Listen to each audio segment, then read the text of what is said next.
student, how are you? Today we are going to learn exercise 2 of chapter number 1. So let's we start. This sum will be important for 2 mark.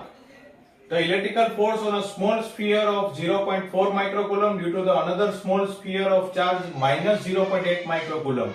Here both charge, one is positive and another is negative. That's why the force is attractive force. So the value of force is 0.2 Newton. So first of all we write the data. Q1 0.4 microcoulomb. So 0.4 10 raised to minus 6 coulomb. So 4 into 10 raised to minus 7 coulomb. Similar Q2 8 into 10 raised to minus 7 coulomb. Force 0.2 Newton. We have to find distance between them. So as we know that the equation of Coulomb force K Q1 Q2 upon R square. Make the subject R square K Q1 Q2 upon F. Now put the value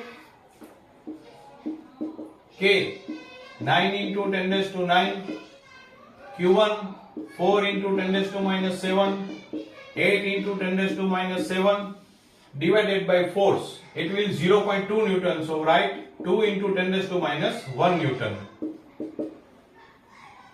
2 2s are 4, 2 8s are 16, 16 into 19, 144,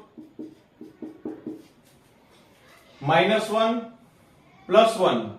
So 9 plus 1 10, 7 plus 7 14, plus 7 plus 10 minus 14. So there will be minus 4. Now under root of this term 12 into 10 raised to minus 2 meter, and the answer is 12 centimeter. Here our first part is complete. B. What is the force on second sphere due to the first? So as we know that the Coulombian force is like Newton's third law. Two force on every particle, each particle is equal in opposite direction. So according to Newton's third law, force on second sphere due to first sphere is similar like 0.2 Newton. Okay, calculate the sum with confidence. Best of luck. Hari Om.